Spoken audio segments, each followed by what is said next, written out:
भागवत महापुराण महात्म अध्याय 3 तृतीयोध्याय श्लोक संख्या 50 से लेके श्लोक संख्या 60 तक। तत्फलं नास्ति तपसा न योगेन समाधिना अनायासेन तत्सर्वं सप्ताह श्रवणे लभेत्। यज्ञाद्वर्जति सप्ताहः सप्ताहो गर्जति व्रतात् तपसो गर्जति प्रोच्ये स्थिरता नित्यं हि गर्जति। योगाद् गर्जति सप्ताहो ध्यानात् ज्ञानश्च गर्जति। किं ब्रूमो गर्जतं तस्य रे गर्जति गर्जति। श्री शौनक उवाच साचर्यमेतत्कथितं कथानकं ज्ञानादिधर्मान् विगण्य साम्प्रतं निःश्रेयसे भागवतं पुराणं जातं कुतो योगविदादिसूचकम्।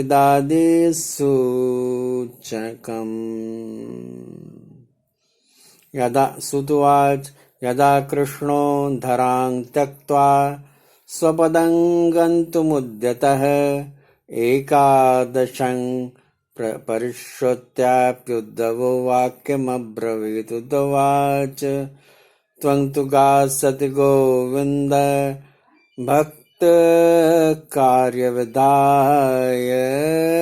च मच्चित्ते महती चिन्ता तां श्रुत्वा सुखमावह। आगतोऽयं कलिर्घोरो भविष्यन्ति पुनः खला तत्सङ्गेनैव सन्तोऽपि गमिष्यन्त्युग्रतां यदा। तदा भारवती भूमिर्गोरूपेयं कमाश्रयेत् अन्यो न दृश्यते त्राता त्वक्तः कमललोचन। अतः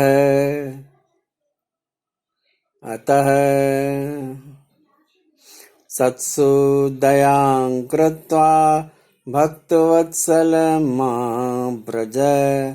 भक्तार्थं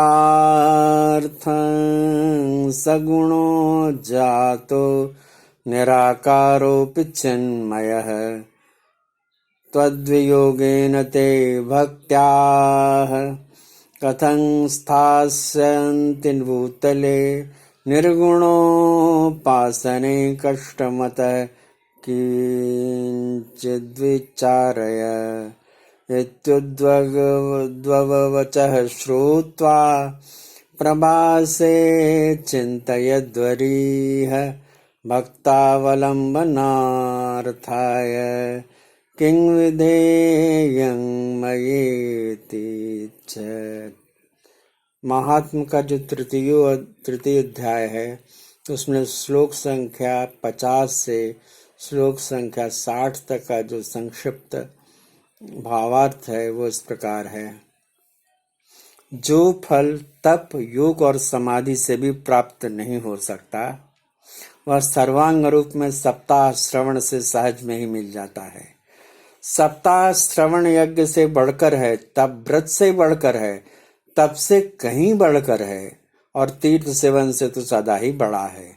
योग से बढ़कर है, यहाँ तक कि ध्यान और ज्ञान से भी बढ़कर है। आज इसकी विशेषता का कहाँ तक वर्णन करें, यह तो सभी से बढ़ चढ़ कर है। शौनक जी ने पूछा, सूत जी यह तो आपने बड़े आश्चर्य की बात कही। अवश्य ही यह भागवत पुराण योग वेत्ता ब्रह्मा जी के भी आदि कारण श्री नारायण का निरूपण करता है, परंतु यह मोक्ष की प्राप्ति में ज्ञान आदि सभी साधनों का तिरस्कार करके इस युग में उनसे भी कैसे बढ़ गया।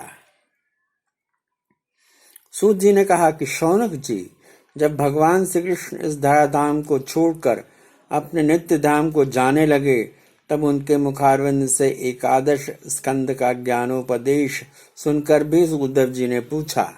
उद्धव जी बोले कि गोविंद, अब आप तो अपने भक्तों का कार्य करके परम धाम को पधारना चाहते हैं, किंतु मेरे मन में एक बड़ी चिंता है, उसे सुनकर आप मुझे शांत करिए।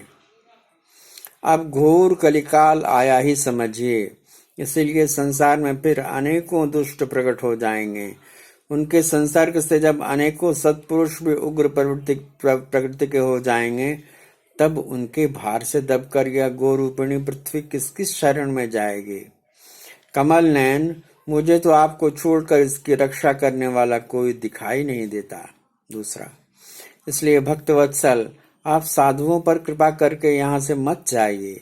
भगवान, आपने निराकार और चिन्मात्र होकर भी भक्तों के लिए ही यह सगुण रूप धारण किया है, फिर भला आपका वियोग होने पर वे भक्तजन जो आपके वियोग में रहेंगे पृथ्वी पर कैसे टिक सकेंगे।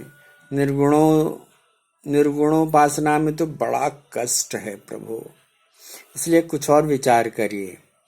प्रभास क्षेत्र में उद्धव जी के ये वचन सुनकर भगवान सोचने लगे कि भक्तों के अवलंबन के लिए मुझे क्या व्यवस्था करनी चाहिए। आगे का प्रसंग फिर आप सुनेंगे, भगवान ने इसके लिए क्या व्यवस्था की और भागवत का क्या महात्मा है।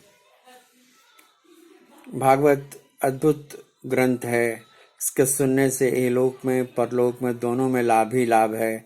इहलोक में अपूर्व धन संपदा और शांति की प्राप्ति होती है, परलोक में उत्तम लोकों की प्राप्ति होती है। इसलिए इस संक्षिप्त भागवत कथा को जन जन तक पहुंचाइए, और आपने यदि इसे सब्सक्राइब नहीं किया है तो इसे सब्सक्राइब कर दीजिए और इसे शेयर करिए, ज़्यादा से ज़्यादा लोगों तक इसे शेयर करिए, और बेल आइकन नहीं दबाया तो दबा दीजिए, जिससे यह संक्षिप्त भागवत कथा जन जन तक पहुंच सके और सब लोगों को जो लाभ होगा जीवन में वो आपके पुण्य का भी एक स्वरूप होगा। आपको भी पुण्य प्राप्त होगा और जो सुनेंगे उनको तो पुण्य प्राप्त होगा ही।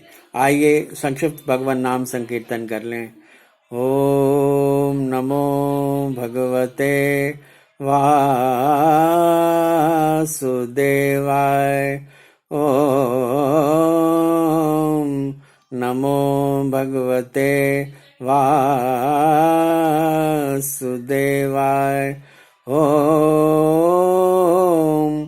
नमो भगवते वासुदेवाय।